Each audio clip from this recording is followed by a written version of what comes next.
Hello, everybody. It's Wednesday, 5th of July, and here I am with my friends. And today we will talk about wealth, definitive possession. It's a great topic and not difficult to talk, but it's difficult to practice it. So we know a lot of theory about it, but when we need to practice it, then things things make a little bit different. So, good evening, Miss Gibbons. How are you? I'm very well, thank you. Everything okay? Enjoying the few days of warm weather and a change and rain and a little bit of everything in our summer. But everything is well, thank you. And I'm looking forward to today because it's a very special talk. I mean, every week's a special talk, but I think this one more than ever, more than many others because of the subject matter that is very little understood. So it should be interesting to have the discussion on the subject today. Yeah. So, boa tarde a todos. Estamos bem. Espero que todos sejam bem também. Hoje nós vamos discutir um assunto que é importante, que praticamente todos nós pensamos nele, mas nem sempre é compreendido. Então vai ser importante, especial a discussão de hoje à noite. Bem-vindos a todos, que Jesus abençoe. Amém. Thank you. Bonsoir, Charles. Bonsoir Steven, bonsoir Silvia. Je suis très heureux d'être à nouveau parmi vous ce soir pour parler de la richesse et de quelles sont les vraies propriétés, quels sont les biens temporaires, quels sont les biens éternels. Voilà, c'est comme le disait Steven au début, c'est très facile à dire, mais pour la mise en pratique, c'est parfois un peu plus compliqué. Donc on va essayer de voir ça de près. Hello everyone, very happy to be here with you to talk about wealth and definitive property. So it's a good subject that is, of course, heavily impacted by the spiritualist paradigm. It's not very complicated to talk about it, but then to put in practice, it's, as Steven said already, it's sometimes a little bit more complicated. But let's try to think about it. Yeah. Okay, look. Let's go to our video here.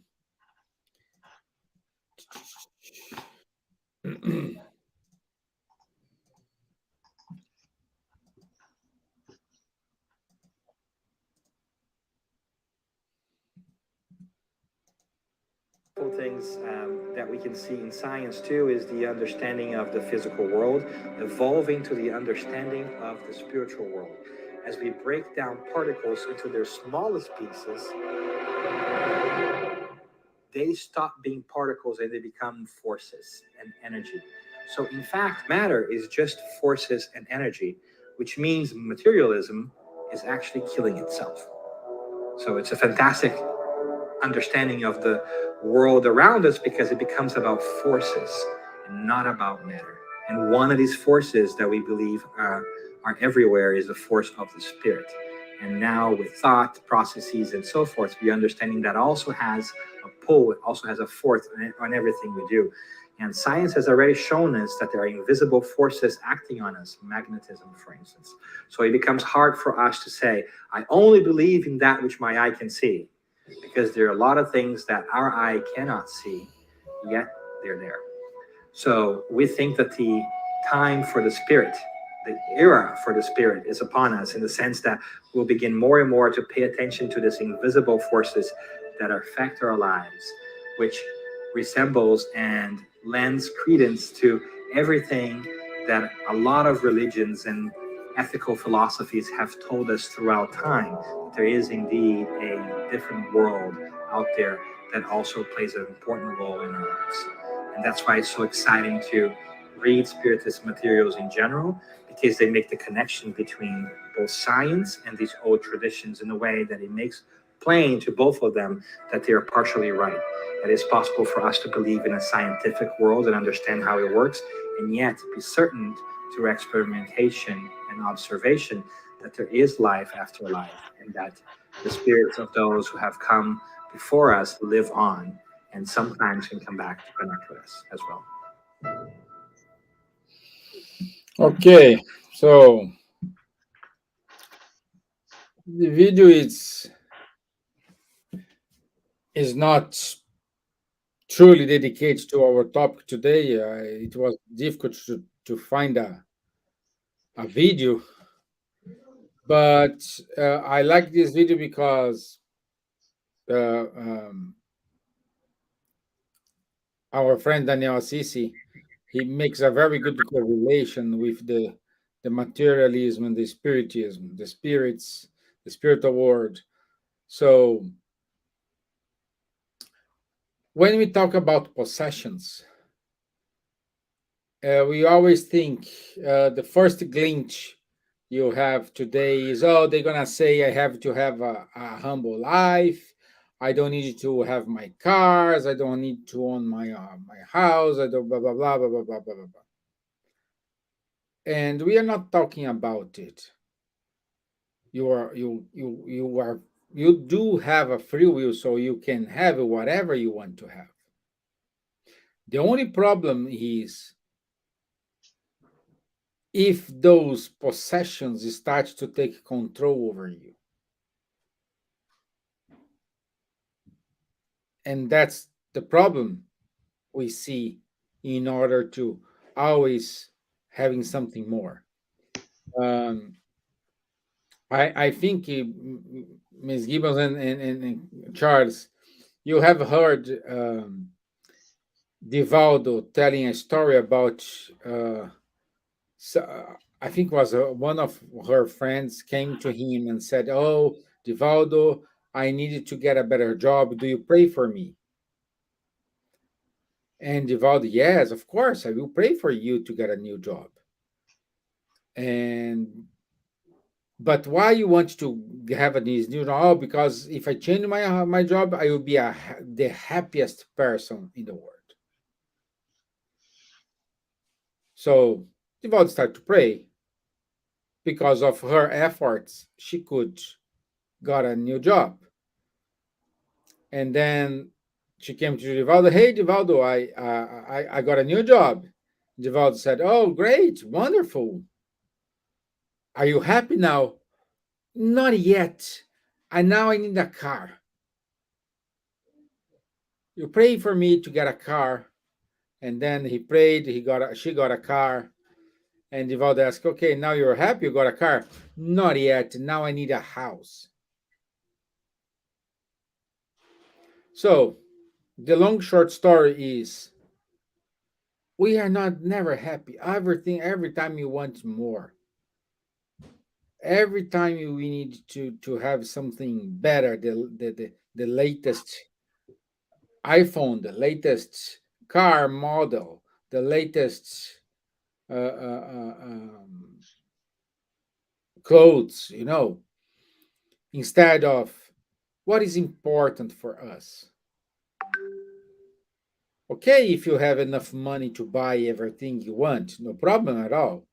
But do you buy those things because you need or because you're just trying to having fun with your money? So this is the problem. But I said too much here.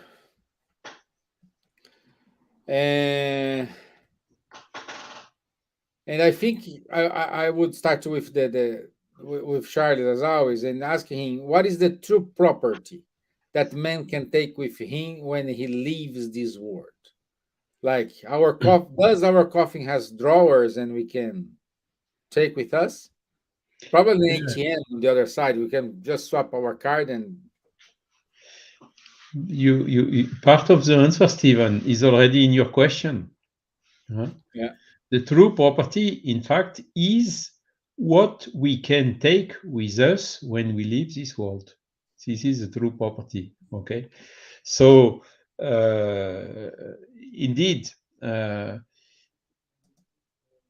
two things are absolutely sure, and nobody will deny them. The first thing which is absolutely sure is sooner or later we will leave this world. In other words, we will die. Do you know someone who never died? Personally, I don't. So we are absolutely sure, 100% of probability, one day we will leave this planet. Okay. And the second thing, we are also absolutely sure, because we see every day people dying, and our parents or grandparents or whoever left this world already. And what we are also absolutely sure is when they left this world, what they did not take with them. You talked about a car, you talked about a house, so this is the story of Divaldo. We can take bank account, even the physical body. This also, we are absolutely sure we don't take with us when we die. We can see it every day. Nobody will contest this. Okay. So we proceeding by elimination. We know already what is not our true property. What is only that we get landed only temporarily, okay, and that we have to give back the day we leave this world. So this we know already what it is. So the question we need now to answer is, what do we take with us? And what we take with us is our conscience, whether it is good or bad. The conscience goes with us. So we can know this by spiritist, by mediumship, questioning the spirits. How are you in the spiritual world? So they all are unanimously saying we take our conscience. The people who have a good conscience come in the spiritual world very happy, because with a good conscience they have, it facilitates a lot the transition and finding their way in this spiritual world, where, by the way, we go back. It's not we return to the spiritual world. And other things that the spirits are keeping is all what they acquired as intelligence, as goodness. This we also take with us. What we have learned, we have learned. We never lose, even if at the end of the life we have some, how to say, Alzheimer disease or whatsoever. The spirits at the end, all what we acquire during during a life, is memorized into our spirit, and we take it with us when we leave this world. And also our moral qualities. So if we are a good person, very generous, with a lot of abnegation and so on, with humility, we will be a spirit with the same qualities. If we are selfish, if we are excessively pride and so on, as a spirit, we will also be still selfish and excessively with excessive pride. So from this, we know what we take with us and what we don't take with us. And so summarizing, the true property is only that what we can take with us. The rest is not a true property, because we have to give it back when we go back to the spiritual world. Yeah. And for those who are like the scientists, the science side, just go back to the excavations they did in Egypt, when they found the pharaohs, the mummies. The gold, everything was there in the coffin. Except what has been stolen in the meantime. Exactly. But they Exactly. did not take anything material with them. That's clear. Yeah. So if you want to prove, that's the proof. So, but again, I need to reinforce: we are not saying here you do not have to have aspirations to get something, to get a better job, to get a like a better house, or your car. It's completely okay, and it is part of the earthly life process. We need to understand is how you treat it, how this is in your mind. uh, my dear Silvia, what did Jesus mean when he said it's not possible to serve God and mammon?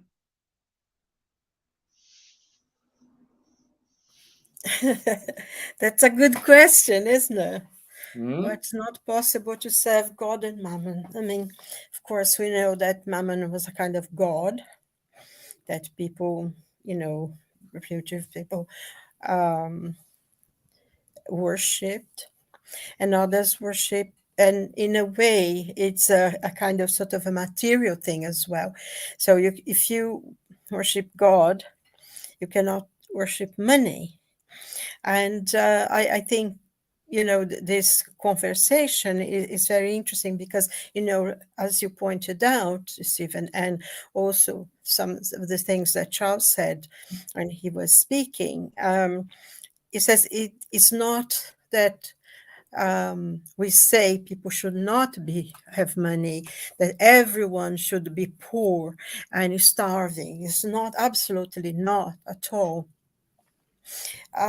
because it's important to have money. It's one of the laws of progress, and is what makes, when people are primitive, when we were still less advanced on this planet, as we start to learning life, start learning agriculture, how to use the land, and how to do, so we could have more harvest, that we could feed more people. When men became, they settled, as time went by, there was a need to know more, to learn more. So they started having science, and so they would produce more food, do more things, how to build houses, because,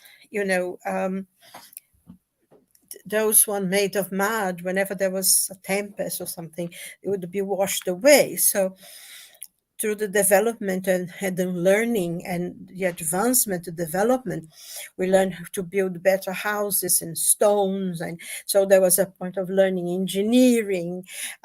So in a way, I think money is not a problem. It's the use usually that mankind makes of money. That's the problem. Because I think when Jesus said, don't worship this, use it as a means to help to produce, because a person who has achieved like a certain deal of money and have achieved something, they can give jobs to people. And if you work, if you're useful, makes you feel proud of yourself, makes you want to learn more, to do more. And this is part of it, because I think one thing that we really need to understand is that having money is not a problem, because you can do a lot with it. You can help a lot, and you can give jobs. You can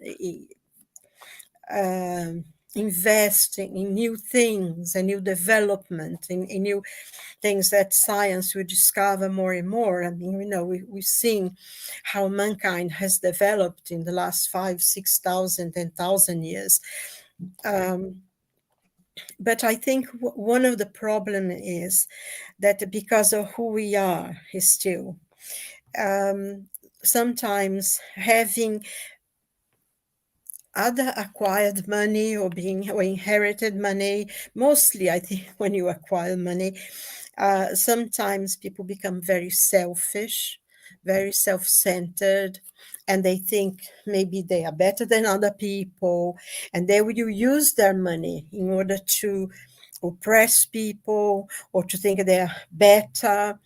And in a way, to have wealth is a challenge for the person, is a challenge for the spirit, because I think that's, in the gospel according to Spiritism, and the spirits teach us that this is a big trial, as poverty is also a trial.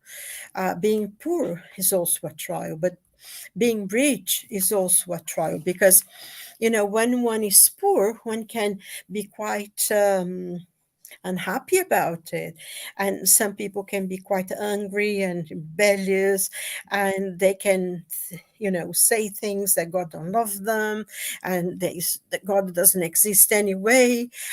It's always funny how in every situation in our lives, when things don't go the way we want them to go, they say, oh, God doesn't like me, God doesn't exist. So I think people can be very, as I said, very rebellious, very angry because they are poor. But also, wealth can be a challenge because, people can become very conceited, self-centered, selfish, and they use all their wealth for, for their own pleasure. And I remember someone once was telling me that he had this friend who, the parents, they were really, really, but they were rich enough. And I think when his parents died, he got, after the taxes that you have to pay for the government, death duties and all those kind of things, he got over £1 million. And this, was quite some time ago, when £1 million was really a great amount of money. I mean, it still is, of course, obviously, but I mean, it will, the money was valued a lot more. And I think something like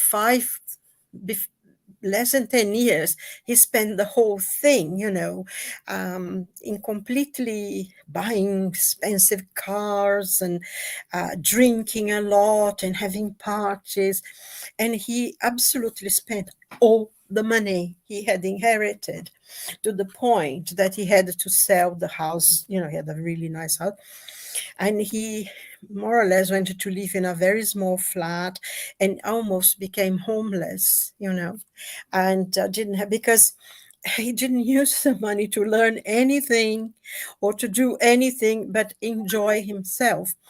So I think in a way, when we think about serving God and Mammon, if you serve only Mammon, it will come a time that will all that wealth is completely useless. And of course, I think one of the things that usually happens as well when people are that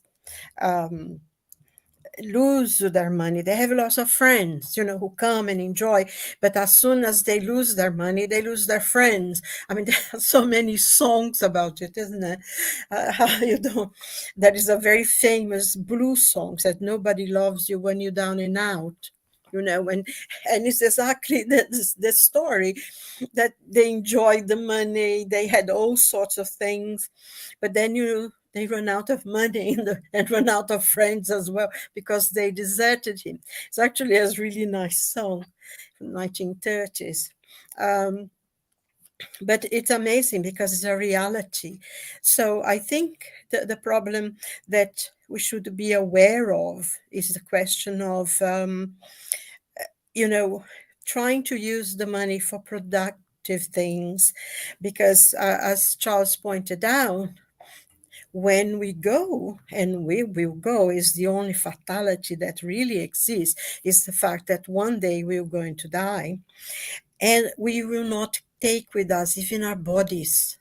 And I think this should be a really a very kind of maybe like a warning bell for us, of everything that we own, we are not going to take with us. Fine, fair enough, but not even our bodies. Our bodies will be left behind. And I think there should be awakening that that's we don't even know. And God has lent us for a time the possibility of having money, of doing something good with it. Um, and some people have money, and they are very good at it. They give a lot of money to charity, and they help people, and people don't even know about it. um, so and I think this, just to conclude, it reminds us a story that they tell of this Jesus, that this young man came to Jesus, and he was very, very rich. And he said to Jesus, what do I have to do to have eternal life? And Jesus said, well, love God and love your neighbors yourself, and love honor your father and mother and things. And then he said, all this I do since I was very young. And then Jesus said, well, you've got something. And then, why then? And he said, what else do I have to do? And Jesus said, well, sell everything you have, give it to the That's the poor, point. and follow me. And the young man was very upset, when he walked away and he left. And Jesus said, yes, you see, you cannot serve God and mammon, because although he was a young man and he was a good person, he honored his parents, he helped people, but he wasn't, the point that Jesus wanted to make is that he had so much wealth that he wasn't prepared to let go of it. And I mean, being a follower of Christ would be something that he would earn a lot more wealth, but he wasn't prepared. And I think that's one of the things for us, is how do we feel about letting go of things? And Good point. that's what we have to think. But I mean, we can talk more about it. I think more or less that what we choose. Yeah, I agree, my dear. Uh, well, we need to have this ambition, be ambitious, but at a certain point we can control it. At a certain point, I can use my rationality. But anyway, uh, based on this, But Charles, I think Charles. Sorry. Just one point very quick. I mean, Charles did point it out that, didn't he, before that, yeah, there is nothing wrong, and you did as well. There's nothing wrong in working hard to achieve what you want, to study, to learn more, to progress in your career, to get a better job, so you can have a more comfortable home, a nice car, good education for your children. There's nothing wrong with that. I think the point is, that you made, both of you made already, is that you cannot become a slave to that, isn't it? yes, yes, yes. It is. It is. Or sometimes we need to ask ourselves, do I need it? Like, I have, I don't know, 10 pair of shoes, especially for the ladies. I have 10 pair of shoes. Do you need all these 10 pairs of shoes? Do I need, um, I don't know, 100 ties? You know what I mean? If I don't I don't wear a suit to go to work. So these type of questions we need to ask ourselves. Even though you have enough money to buy not 1,000 but 1,000,000 ties, and I think I don't know who mentioned was it was you, Silvia or Charles. When we reincarnate with a mission, and in this mission we will have enough money. We will have a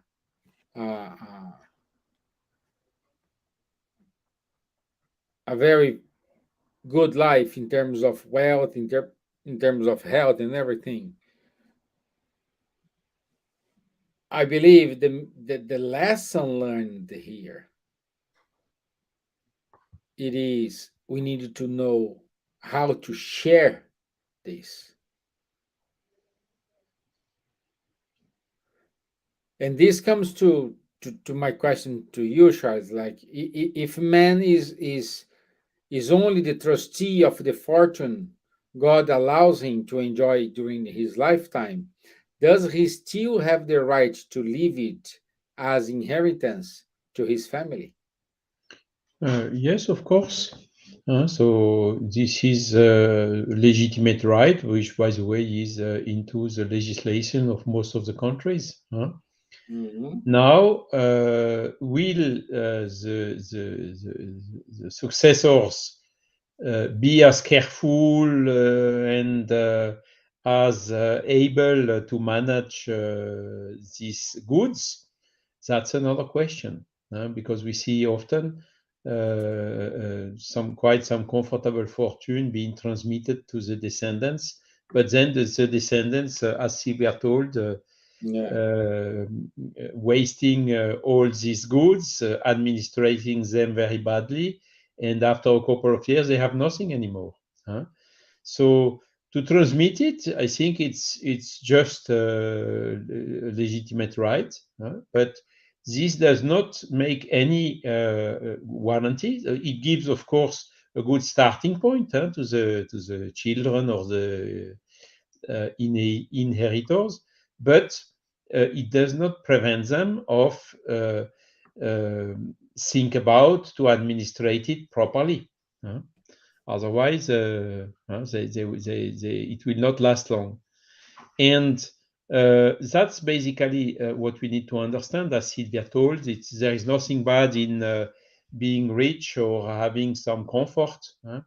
There is nothing, because otherwise, if it would be bad to be rich, it would not be fair from God to give wealth to someone. Huh? The thing is, the wealth, often, by the way, we ask for such situation before we incarnate. It's the plan of our incarnation. Okay. The Yeah. thing is, exactly as Silvia told, what do we do with it? Do we spend it countless for superfluous stuff? And by the way, today we have also to be more aware that consuming, we are our planet has limited resources. I think humankind did not yet fully get aware of this. Yeah. My grandmother did not have a car, for instance. She did not have a car at all. We have all a car, and our grandsons, will they still have a car? No, not sure at all. Huh? Because to have a car, you need some energy to feed it, and if the energy price is multiplied by day or by 100 in 100 years, it will come back to a situation like my grandmother. So we today, of course, have all these facilities. We are really have to think about to make the proper use of it, use for the goodness of the community, of the earth, whatever. And not waste it, polluting our planet and destroying our planet, which in turn is putting the survival of the whole humanity in question, in serious risk. That is not a crazy hypothesis anymore. A lot of people think that there is a probability that the humankind will disappear after the Anthropocene period. So these all are points that we really need to think about, because again, our conscience we will take with us, and our conscience will ask us. It's our own conscience who will ask us, did you really need to have 10 pairs of shoes or whatever, as you just asked, Stevan? Okay. Yeah. So, and the fact to have these 10 pairs of shoes, you had someone who had 0 pair of shoes. Was that fair? Did you do something to help those poor people? This is our own conscience who will ask this to ourselves the day we will get to the other side. So let's think about these things right now. Be more humble, make useful use of the wealth by helping the others, by trying to make such that there are less people not having the necessary food or water in their life for their subsistence, and not use it selfishly for totally useless things that will never ever get with us. Because if this is part of the how do you say it, inheritance we leave to our sons, basically we not only transmit the fortune, but we also transmit the bad habits, and that will again be a question for our conscience. Well, it's not that I am against the inheritance. The other way around. I think everybody is entitled. If you're entitled, you're entitled. My problem it is some kind of people don't have, because they inherited something. They don't need to know. They don't give you value to it. They don't need to work. They don't need to put their own efforts in order to acquire this or that. This is why I don't recall honestly when I read if somebody says that is a very tough law in the US for this type of thing. I don't know. I think like if someone has like billions, trillions of wealth, the son can inherit just a part of it because they need to learn how to accumulate their wealth by themselves. So It's exactly this. We need to give the good habits and the good example. If we give yes, bad habits of facility, no need to work, to have fun, and so on, then we lose everything. And even the poor guy, son or whoever, may have problems already in this life by losing everything he got. yeah, And then, of course, that there is a tax on the transmission of inheritance, it's also normal. I yeah, think this exists also in most of the countries, at least for big inheritances. yeah. It is. Um,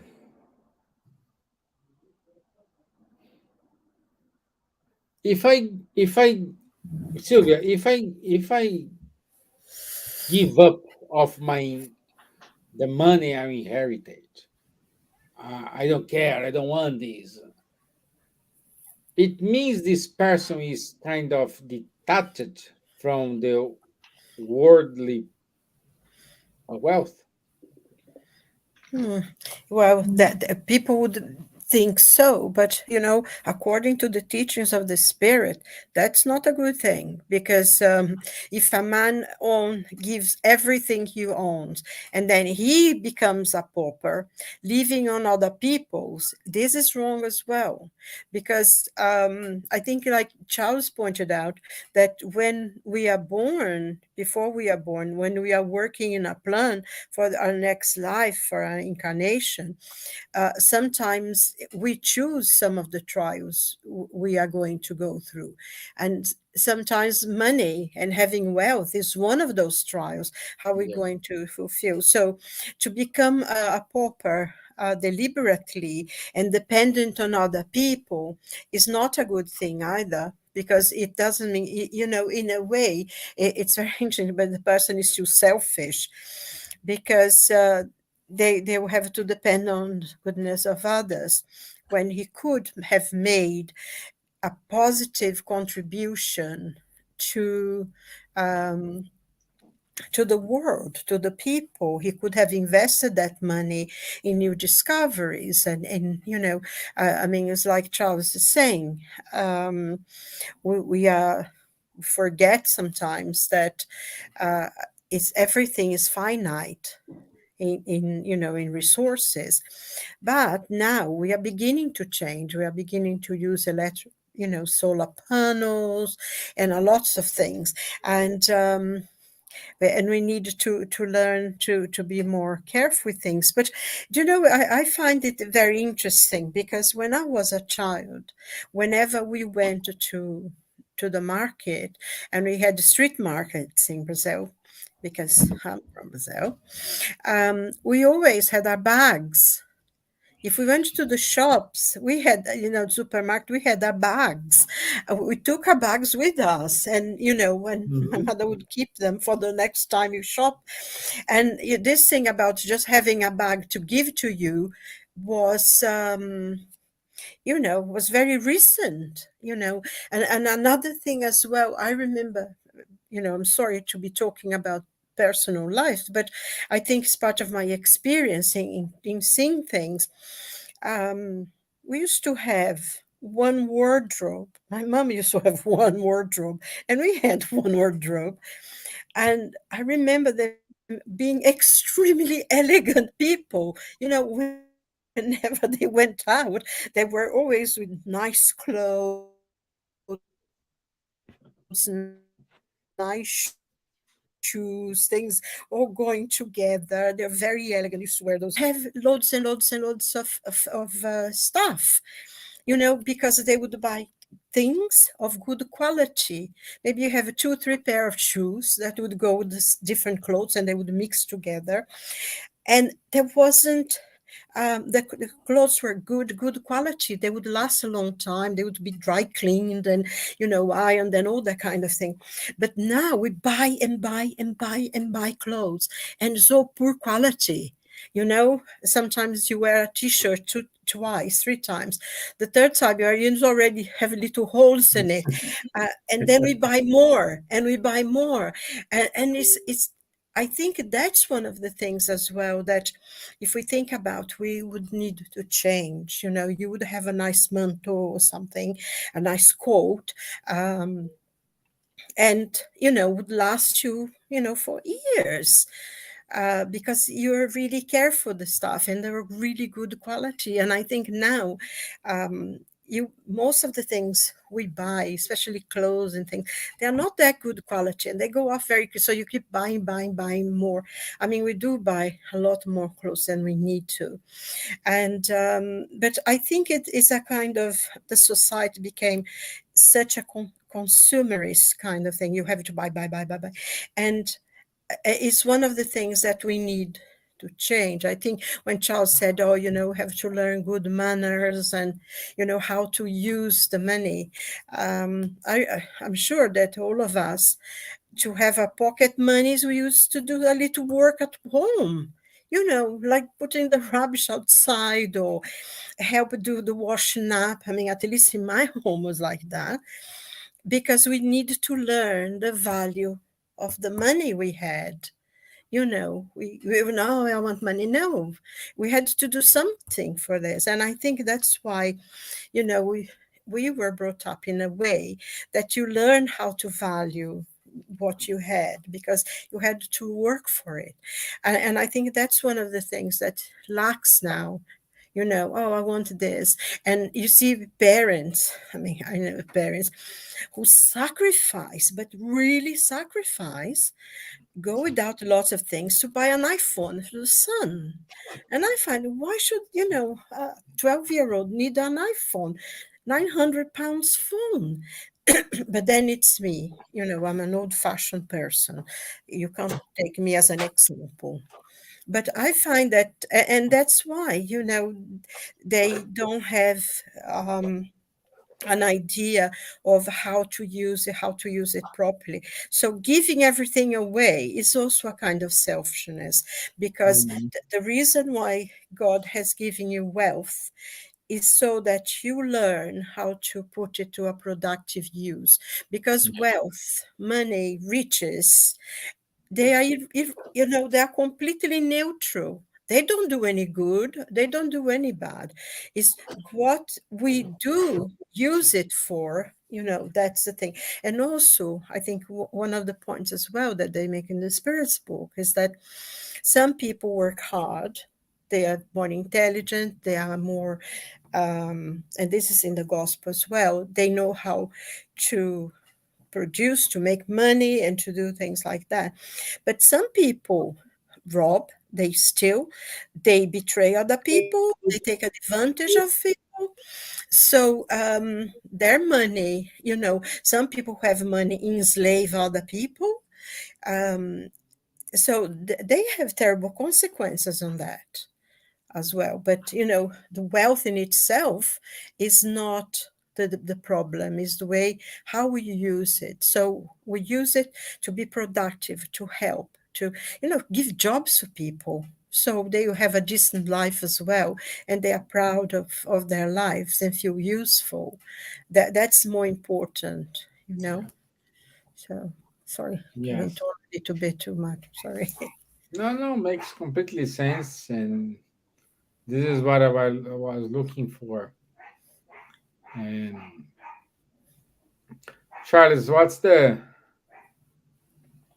lessons we can leave to the people today? What we can say?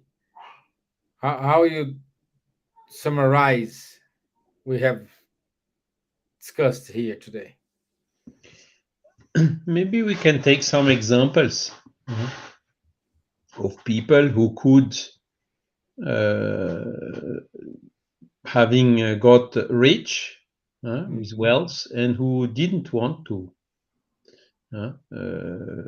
One example I would say is Chico Xavier, the famous Brazilian medium. He could have been extremely rich with all these 400 books, some of the books selling at millions of exemplars and so on. But he did never keep 1 cent out of his mediumistic production. He always stayed in a very small house, a simple house, a small room, a small bed. He was preaching under an advocate tree. Is that the correct? Avocado tree. Avocado tree. He did not have huge infrastructure with big halls and whatever. And he managed really to make a lot of things very, very simple. So it's a good example of devotion, in fact. We could have maybe Jesus as well, or even some others like Gandhi. They made all what they made without needing any money at all. So this shows that, of course, these are some extreme cases, but it can inspire us in order to give to wealth and to material things the importance they really have, which means they are a tool that we can use for improving the true property, which is maybe spending for having some studies, learning, become better by doing good with that, giving jobs to people, helping other people to have also a decent life, and so on. This is really what we have to have in mind when we have some financial facilities. And again, for our planet, please let's get rid about all what is superfluous and try to stay only with what is necessary. Of course, this will hurt a little bit at the beginning because you have a lot of shops, maybe even factories who would need to close, or even maybe better convert into some other things instead of doing superfluities, by doing some things which are more necessary and focusing a little bit more on the people who are lacking the necessary. Okay. And in other words, this will help us to get out of this selfish, narrow, materialistic paradigm, and to enter more strongly and more firmly into the spiritualist paradigm, making the true values where they really are, in goodness, charity, helping the other, doing unto the other what we would like the other to do unto us, because for sure we will need it very, very soon now. the materialism, as Dan has easy told at the video, materialism is disappearing because together with the matter. And I think the materialism will also disappear because the resources of our planet are simply limited. We are spending in 100 years what our planet accumulated in hundreds of millions of years. So there will be one day where there will be no gas anymore, no petrol oil anymore, no lithium anymore to make electrical batteries or whatsoever. So a lot of facilities we have today, for sure, we will not have tomorrow. But with fraternity, with solidarity, with love, with humility, it will be very easy for the humanity to survive and to solve all the problems due to this end of some of the resources on our planet, for sure. Yeah. But with materialism, with selfishness, it will end up into wars and a lot of people dying. And very soon we will get the conscience that this is not the right way. Well, by taking this path, the humanity will disappear, and we will have to beg and to find for another planet where we can reincarnate in order to continue our evolution, in order to increase our true property. Great. I think that's interesting that you said, because I mean, eventually we will go from this planet anyway, because the Earth will not going to last forever. Another 5 million See God. years, probably we will, our sun will be become a red dwarf or something because it's a bit small. But I think the question of being aware of things as well, people used to be more aware, but I think somehow I find, Charles, that things are changing a bit. A lot more people now are having gardens that they use to plant vegetables. It's funny thing that they were saying, they had a program here some years ago about, they chose a family and they were going to live like they did during the war. I mean, everybody who had a vase or anything, they would plant food because there was no food coming from anywhere because of the war. And so people would help each other, they would plant things. And, we used to have, but now I think a lot of people now is going back to planting food, dedicating things. I mean, electricity, we do use a lot of electricity, but now we have technology that we can have free electricity from the sun. And probably, if things get bad, they will probably release the document of Nikola Tesla, that he, in the beginning of the century, he had invented something to produce electricity to transmit from one side to another, completely free, And of course, when he told he was doing all these towers and everything, and JP Morgan, who had given him the money, he wanted radio or something. He talked about giving free electricity to people. He completely cut his money, and the people said he was crazy and everything. But I am sure that a lot of his things will come out, because I'm sure they are keeping it. And because when there is a lot of necessity, then, ideas will appear.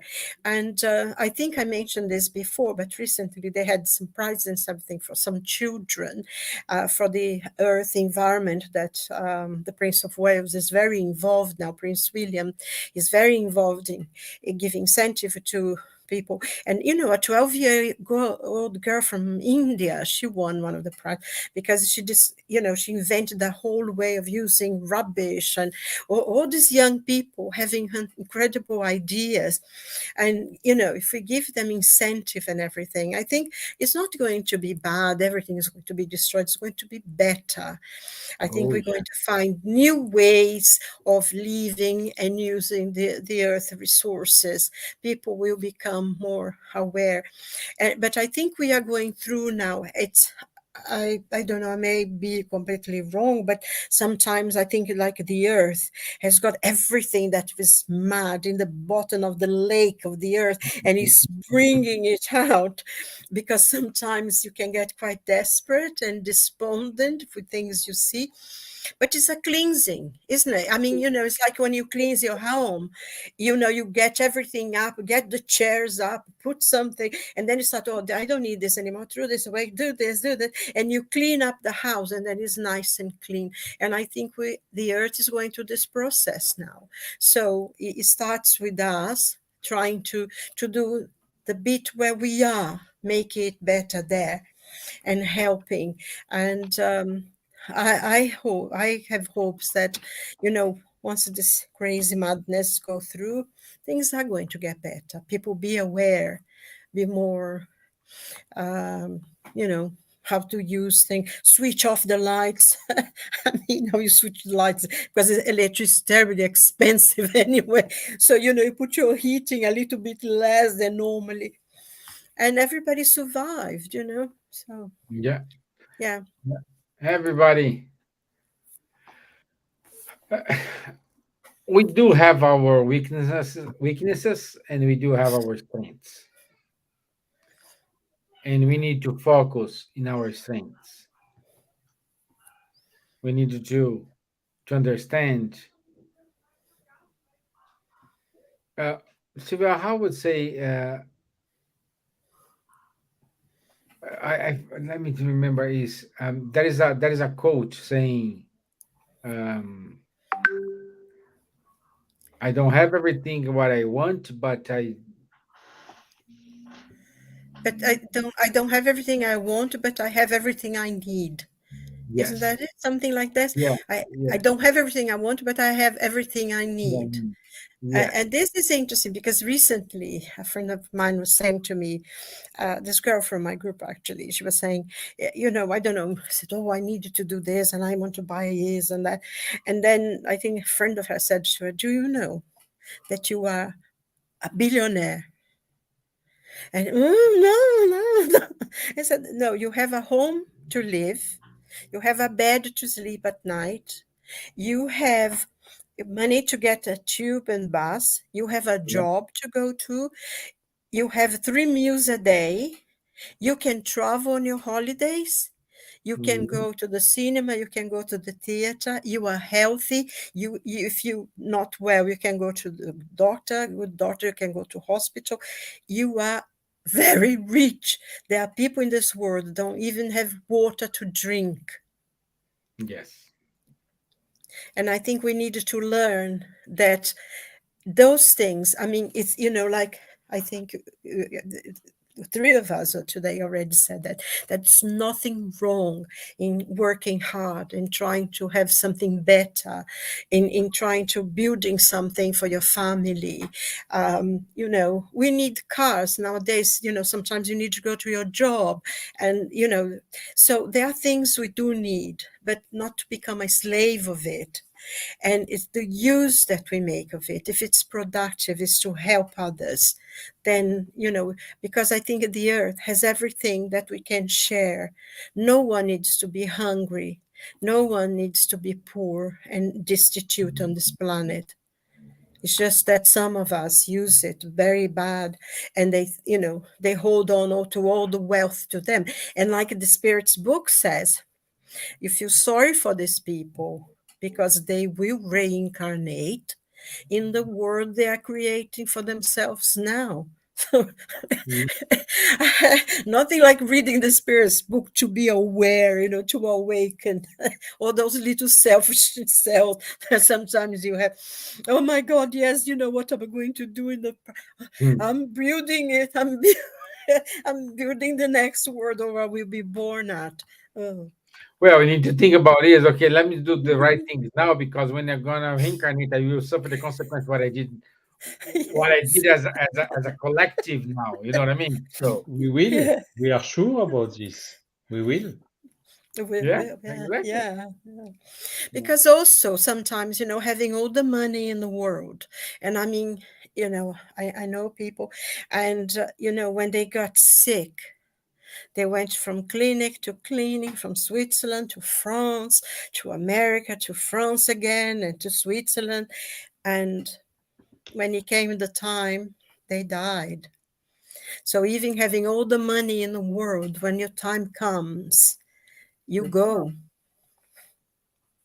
Yeah. So do the best we can while we're here. Yes, exactly. Okay, so we reached the end of our session today.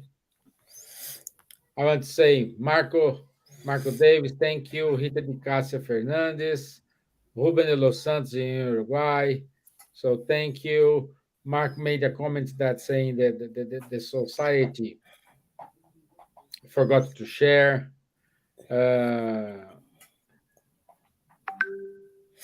And we needed to learn how to share our wealth. And exactly what we said here, Marco. There is no problem to accumulate a wealth as long as you know how to assist those who are those people you can do it because you're not just people around you. You need to do And good too. Marco is right. Huh? Using wealth to make war and to kill people is really the worst use we can Yeah, do. exactly. Exactly. Okay, so let me show here the announcements. The announcements is here. Okay, here. Ta-da-dum. Okay, so next, oh, I think No. next 2 week is not 5th of July, it's 12th of July. Our topic is devotion and goodness. No. To goodness, devotion to goodness. Okay. Ah, To goodness. to goodness. Okay, so my mistake. I will fix that. Devotion to goodness. Okay, on the 12th of July. The group in Bournemouth, Fabrício Assunção, they still are having the spiritist psychology group. So if you are interested, please contact Fabrício and he give you more details. Every Saturday, 10:30 a.m., we do have Charles, Munir, and Guilherme Diaz giving the online course about the book, about the Medium's book. Every other Saturday, Monday, Ebon Paris give a study about the book Astral City, and every other Tuesday, Rafael Caldas and Faye Waddington give conversations on mediumship. And this is it. So, thank you very much. It's been a pleasure. Thank you, Charles. Thank you, Silvia. Thank you. And Just saying goodbye, to you and everyone. I'm just reminded of the Good Samaritan, because he was helping someone, but he needed the money to help him. So I think it's a good proof of how to use your money well and your wealth to help people. yes. Have a good Good week. Samaritan, yes, good Yes. one, Silvia. Yeah. Yeah. Thank you. All the best. Thank you. Guys, God thank you. bless. Bye bye. Bye. See you next week, everyone.